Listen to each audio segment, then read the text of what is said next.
Good morning student. Okay, सभी अपने अपने हिंदी रीडर की बुक ओपन कीजिए।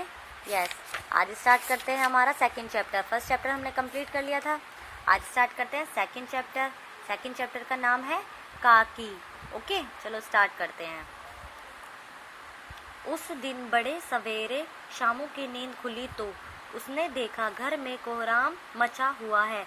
उसकी माँ नीचे से ऊपर एक कपड़ा ओढ़े हुए कंबल पर भूमि शयन कर रही है और घर के सब लोग उसे घेर कर बड़े करुण स्वर में विलाप कर रहे हैं। यानी कि क्या है, इसमें एक शामू है, बच्चा है।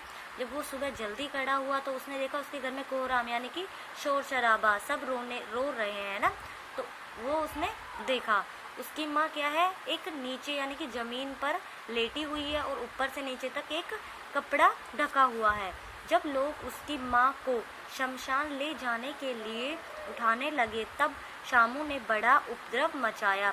लोगों के हाथ से छूटकर वह माँ के ऊपर जा गिरा और बोला, काकी सो रही है, इसे इस तरह उठाकर कहाँ ले जा रहे हो? मैं इसे नहीं ले जाने दूंगा। वो क्या है, उसकी माँ मर गई है ना, तो उसको क्या शमशान ले जा रहे हैं। तो लेकिन वो बच्चा क्या है, वो रो रहा है। वो छोटा बच्चा, तो उसको नहीं पता कि सब क्या है क्या नहीं है।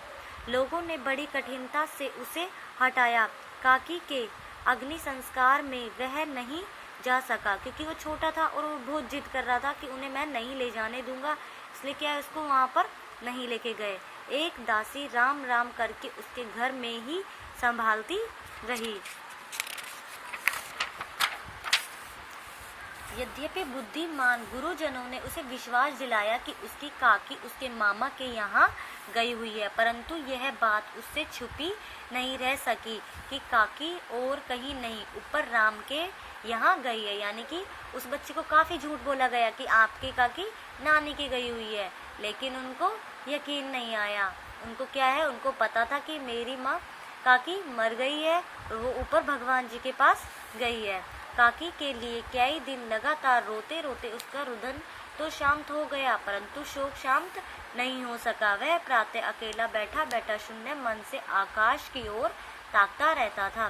तो क्या है कि ना किसी से बात करता था ना कुछ, है ना, और चुपचाप बैठे बैठे ऊपर की ओर देखता रहता था। एक दिन उसने ऊपर एक पतंग उड़ती देखी।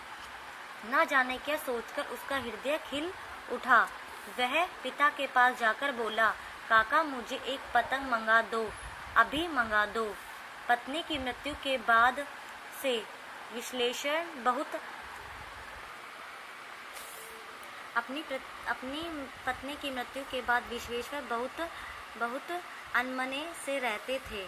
अच्छा मंगा दूंगा कहकर उदास भाव से कहीं चले गए। शामू पतंग के लिए बहुत उत्कर्षित था। वह अपनी इच्छा किसी तरह नहीं रोक सका। एक जगह खूंटी पर विश्वेश्वर का कोट टका था। इधर उधर देखकर उसने पास में एक स्टूल सरका कर रखा और ऊपर चढ़कर कोट की जेब टटोली। एक चवन्नी पाकर वह तुरंत वहां से भाग गया। वो क्या है, उसके पिताजी भी बहुत उदास थे, तो उन्होंने उनसे कहा कि मैं तुम्हें दिला दूंगा और कहकर चले गए।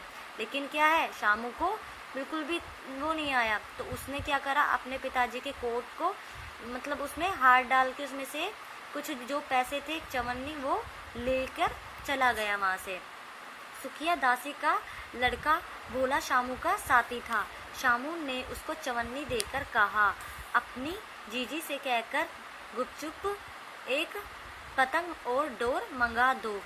देखो खूब अकेले में लाना, कोई जान ना पाए। यानी कि उसने क्या कहा कि ऐसे जाना कि हमें कोई पहचान ना पाए और चुपचाप से एक पतंग और एक डोर ले आना। पतंग आ गई। एक अंधेरे घर में उसने डोर बांधी जाने लगी।